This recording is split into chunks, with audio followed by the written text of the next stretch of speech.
ಎಲ್ಲರಿಗೂ ನಮಸ್ಕಾರ.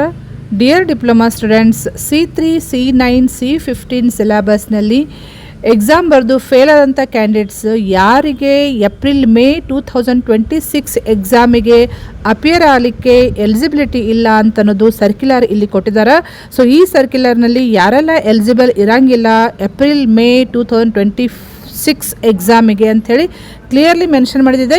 ಈ ವಿಡಿಯೋ ಎಂತನ ವಾಚ್ ಮಾಡಿ ನಿಮಗೆ ಸಾಕಷ್ಟು ಮಾಹಿತಿ ಸಿಗ್ತೈತಿ. ಮತ್ತು ಇದೇ ರೀತಿ ಡಿಪ್ಲೊಮಾ ರಿಲೇಟೆಡ್ ಎನಿ ಅಪ್ಡೇಟ್ಸ್ಗೆ ಈ ಚಾನಲ್ಗೆ ನೀವು ಸಬ್ಸ್ಕ್ರೈಬ್ ಮಾಡದೆ ಹೋದರೆ ಚಾನಲ್ಗೆ ಸಬ್ಸ್ಕ್ರೈಬ್ ಮಾಡಿಕೊಂಡು press the bell icon for immediate notification. Okay, so ಇಲ್ಲಿ ಸರ್ಕ್ಯುಲರ್ ಕೊಟ್ಟಿದ್ದ ಪ್ರಕಾರ ನೀವು ನೋಡಬಹುದು.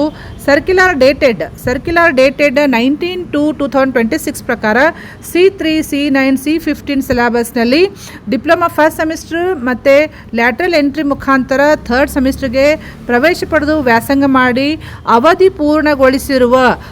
ಪೂರ್ಣಗೊಳಿಸಿರುವ ವಿದ್ಯಾರ್ಥಿಗಳಿಗೆ ಏಪ್ರಿಲ್ ಮೇ 2026 ಪರೀಕ್ಷೆಗೆ ನೋಂದಾಯಿಸಿಕೊಳ್ಳಲು ಅವಕಾಶವಿಲ್ಲದಿರುವ ಕುರಿತು ಅಂತಂದರೆ ಯಾರಿಗೆ ಅವಕಾಶ ಇರೋಂಗಿಲ್ಲ ಅಂದರೆ, ಈಗ ನೀವು ಸಪೋಸ್ ಡಿಪ್ಲೊಮಾ ಫಸ್ಟ್ ಇಯರ್ಗೆ ಅಡ್ಮಿಷನ್ ತೊಗೊಂಡವ್ರಿಗೆ ಸೊ ಗೈಡ್ಲೈನ್ಸ್ ಪ್ರಕಾರ ನೀವು ಎಷ್ಟು ವರ್ಷದಲ್ಲಿ ಎಕ್ಸಾಮ್ ಬರೆದು ಡಿಪ್ಲೊಮಾ ಕಂಪ್ಲೀಟ್ ಮಾಡಬೇಕು ಅಂತಂಥೇಳಿ ಈಗಾಗಲೇ ಅನೌನ್ಸ್ ಮಾಡಿದ್ದಾರೆ. ಗೈಡ್ಲೈನ್ಸ್ ಪ್ರಕಾರ ಡಿಪ್ಲೊಮಾ ಫಸ್ಟ್ ಇಯರ್ಗೆ ಅಡ್ಮಿಷನ್ ತೊಗೊಂಡವರು 9 ಇಯರ್ಸ್ದೊಳಗಡೆ ನೀವು ಡಿಪ್ಲೊಮಾ ಎಕ್ಸಾಮ್ ಎಲ್ಲನೂ ಕ್ಲಿಯರ್ ಮಾಡಿಕೊಂಡ್ರೆ ನಿಮಗೆ ಡಿಪ್ಲೊಮಾ ಸರ್ಟಿಫಿಕೇಟ್ ಸಿಗ್ತೈತಿ. ಅದೇ ರೀತಿ ಲ್ಯಾಟ್ರಲ್ ಎಂಟ್ರಿ ಮುಖಾಂತರ ಯಾರು ಅಡ್ಮಿಷನ್ ತೊಗೊಂಡಿರ್ತಲ್ಲ ಅವರಿಗೆ 6 ಇಯರ್ಸ್ ಟೈಮ್ ಇರ್ತೈತಿ ಡಿಪ್ಲೊಮಾ ಕಂಪ್ಲೀಟ್ ಮಾಡಲಿಕ್ಕೆ. ಸಪೋಸ್ ಇವು ಎರಡು ಅವಧಿ ಅಂದರೆ ಫಸ್ಟ್ ಇಯರ್ನಲ್ಲಿ ಅಡ್ಮಿಷನ್ ತೊಗೊಂಡವ್ರಿಗೆ ಡಿಪ್ಲೊಮಾ 3 ಇಯರ್ಸ್ ಕಂಪ್ಲೀಟ್ ಮಾಡಲಿಕ್ಕೆ ಟೋಟಲ್ 9 ಇಯರ್ಸ್ ಟೈಮ್ ಇರ್ತೈತಿ.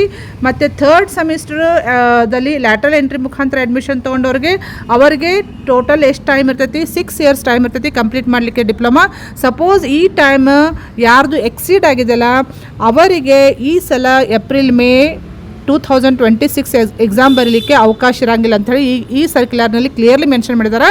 ಸೊ ಇಲ್ಲಿ ನೀವು ನೋಡಬಹುದು ಯಾರಿಗೆ ಕರೆಕ್ಟಾಗಿ ಕೊಟ್ಟಿದ್ದಾರೆ ನೋಡಿರಿ, ಯಾರು ಎಲಿಜಿಬಲ್ ಇರೋಂಗಿಲ್ಲ ಅಂತಂಥೇಳಿ ಇಲ್ಲಿ ಕ್ಲಿಯರ್ಲಿ ಮೆನ್ಷನ್ ಮಾಡಿದ್ದಾರೆ ನೋಡಿರಿ. ಸೊ ಯಾರು ಅಂದರೆ C3, C9 ಸಿಲೆಬಸ್ಸಲ್ಲಿ ಯಾರೆಲ್ಲ ಫೇಲ್ ಆಗಿರಲ್ಲ ಅವರಿಗೆ ಏಪ್ರಿಲ್ ಮೇ 2026 ಎಕ್ಸಾಮ್ ಬರಲಿಕ್ಕೆ ಅವಕಾಶ ಇರೋಂಗಿಲ್ಲ ಅಂತ ಹೇಳ್ಕೊಟ್ಟಿದ್ದಾರೆ.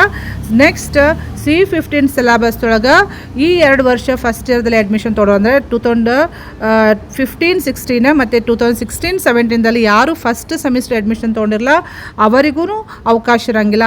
ನೆಕ್ಸ್ಟ್ 2015-16ಲಿಂದ 2019-20ಯಲ್ಲಿ ಯಾರು ಲ್ಯಾಟ್ರಲ್ ಎಂಟ್ರಿ ಮುಖಾಂತರ ಅಂದರೆ ITI PUC ಮುಖಾಂತರ ಯಾರು ಅಡ್ಮಿಷನ್ ತೊಗೊಂಡಿರಲ್ಲ ಅವರಿಗೂ ಏಪ್ರಿಲ್ ಮೇ ಎಕ್ಸಾಮ್ ಬರೀಲಿಕ್ಕೆ ಅವಕಾಶ ಇರೋಂಗಿಲ್ಲ ಅಂತ ಹೇಳ್ಕೊಟ್ಟಿದ್ದಾರೆ. ನೆಕ್ಸ್ಟ್ C15 ಸಿಲೆಬಸ್ನಲ್ಲಿ 2015-16 ಅಂದರೆ ಇದು ಈವ್ನಿಂಗ್ ಪಾಲಿಟೆಕ್ನಿಕ್ ಇದು ಕ್ಲಿಯರ್ಲಿ ಮೆನ್ಷನ್ ಮಾಡಿದ್ದಾರೆ.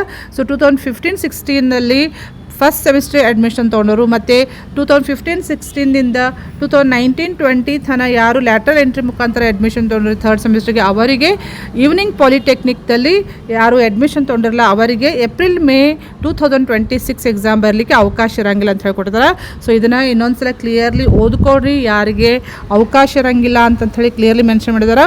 ಉಳಿದವ್ರಿಗೆ ಅಂದರೆ ಲೇಟ್ ಮಾಡಿ ಇದು ಈ ವರ್ಷ ಬಿಟ್ಟು ಇದರಲ್ಲಿ ಮೆನ್ಷನ್ ಮಾಡಿರುವಂಥ ಇಯರ್ ಬಿಟ್ಟು ನೆಕ್ಸ್ಟ್ ಇಯರ್ ಅಡ್ಮಿಷನ್ ಯಾರು ತೊಗೊಂಡಿರ್ತಾರ ಅವರು ಎಲಿಜಿಬಲ್ ಇರ್ತೀರಿ. ಸೊ ಯಾವುದಕ್ಕೂ ಇದನ್ನು ಕ್ಲಿಯರ್ಲಿ ಒಂದ್ಸಲ ಓದ್ಕೊಂಡು ತಿಳ್ಕೊಳ್ರಿ. ಆಮೇಲೆ ನೀವು ಆಫೀಸಿಗೆ ಹೋಗಿ ವಿಸಿಟ್ ಮಾಡಿ ಕಾಂಟ್ಯಾಕ್ಟ್ ಮಾಡಿ ಜಾಸ್ತಿ ಮಾಹಿತಿನ ನೀವು ತಿಳ್ಕೊಬೋದು. ಓಕೆ, ಸೊ ಈ ಮಾಹಿತಿ ಭಾಳ ಯೂಸ್ಫುಲ್ ಇದೆ ಅಂತ ನಾನು ಶೇರ್ ಮಾಡ್ತಾ ಇದ್ದೀನಿ. ಭಾಳಷ್ಟು ಜನರು C3, C9, C15ದವರು ಕೇಳ್ತಾ ಇದ್ರಿ ನಮಗೆ ಈ ಸಲ ಎಕ್ಸಾಮ್ ಬರಲಿಕ್ಕೆ ಅವಕಾಶ ಇದೇನೋ ಇಲ್ಲ ಅಂತಂಥೇಳಿ. ಸೊ ಈ ಸರ್ಕ್ಯುಲರ್ ಪ್ರಕಾರ ನಿಮಗೆ ಎಕ್ಸಾಮ್ ಬರಲಿಕ್ಕೆ ಅವಕಾಶ ಇಲ್ಲ ಅಂತಂಥೇಳಿ ನಾನು ಹೇಳ್ಬೋದು. ಓಕೆ, ಸೊ ಈ ಮಾಹಿತಿ ನಿಮಗೆ ಗೊತ್ತಾಗಿದ್ದರೆ ನಿಮ್ಮ ಫ್ರೆಂಡ್ ಸರ್ಕಲ್ಗೂ ಶೇರ್ ಮಾಡಿರಿ, ಅವ್ರಿಗೂ ಹೆಲ್ಪ್ ಮಾಡ್ತೀವಿ. ಮತ್ತು ಇದೇ ರೀತಿ ಅಪ್ಡೇಟ್ಸ್ಗೆ ಈ ಚಾನಲ್ಗೆ ನೀವು ಸಬ್ಸ್ಕ್ರೈಬ್ ಮಾಡದೆ ಹೋದರೆ ಚಾನಲ್ಗೆ ಸಬ್ಸ್ಕ್ರೈಬ್ ಮಾಡಿಕೊಂಡು press the bell icon for immediate notification. Thank you dear students.